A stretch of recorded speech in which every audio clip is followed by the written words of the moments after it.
یہی نہیں ہے کہ قادیانی جماعت جو ہے وہ سابق قادیانیوں پہ مظالم ڈھاتی ہے یا انسانی حقوق کی پامالی کرتی ہے یا قانون کو توڑتی ہے. اس کے علاوہ مسلمانوں کے خلاف بھی جہاں ان کا بس چلتا ہے، جہاں وہ دیکھتے ہیں کہ غریب ہیں لوگ، تو ان پہ وہ بھی ظلم ڈھاتی ہے. یہ گجرات کا 2021 کا واقعہ ہے، پلاوڑی علاقہ ہے. وہاں پہ ہم یہ خود جا کے ہم نے یہ رپورٹ بنائی اور اس قدر فائرنگ کی گئی اس گھر کے اوپر کہ اس کی لڑکے کی جو والدہ، یہ کاشف، اس کی لڑکے کی والدہ شہید ہو گئی. اسی طرح سے یہ دھاریوال کا علاقہ ہے ضلع سیالکوٹ کا. آپ دیکھیں کہ اس کے اندر 2 مسلمانوں کو فائر لگا، قادیانیوں جماعت کے ممبرز نے ان کو تشدد کا نشانہ بنایا، گولیاں ماری، اس کے بعد ڈنڈے بھی مارے. یہ ضلع شیخو پورہ کا 2022 کا واقعہ ہے، باہومان کا، جس میں مسلمان لڑکے کو جو ہے وہ شہید کر دیا گیا فائرنگ کر کے. اسی طرح سے یہ ضلع قصور کا 2023 کا واقعہ ہے، بھلیر کا، تحصیل پتو کی ہے. یہ بھلیر کا واقعہ ہے جس میں یہ شخص جو ہے یہ قادیانیوں کی فائرنگ سے زخمی ہوا. اور یہ تمام جو بچے زخمی ہوئے ہیں یا شہید ہوئے ہیں، یہ اس وجہ سے ہے کہ قادیانیوں نے یہ غصہ نکالا کہ یہ ہماری غیر قانونی سرگرمیوں کے بارے میں رپورٹ کرتے ہیں، تھانے میں درخواستیں دیتے ہیں، مقدمات درج کرواتے ہیں.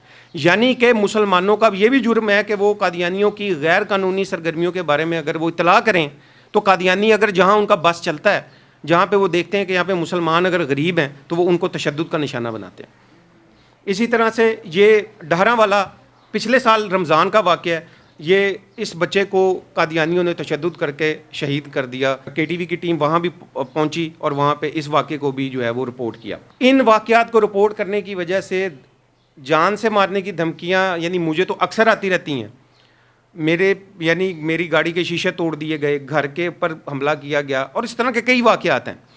آپ یہ دیکھیں کہ ہم نے بھی تھانوں میں درخواست دی ہیں ان کے خلاف کہ ان کو لوگوں کو پکڑا جائے، لیکن اس کے خلاف کوئی مؤثر قانونی کارروائی آج تک نہیں کی گئی. یہ تمام تر قادیانیوں کی جو غیر قانونی سرگرمیاں ہیں، انسانی حقوق کی پامالی ہیں.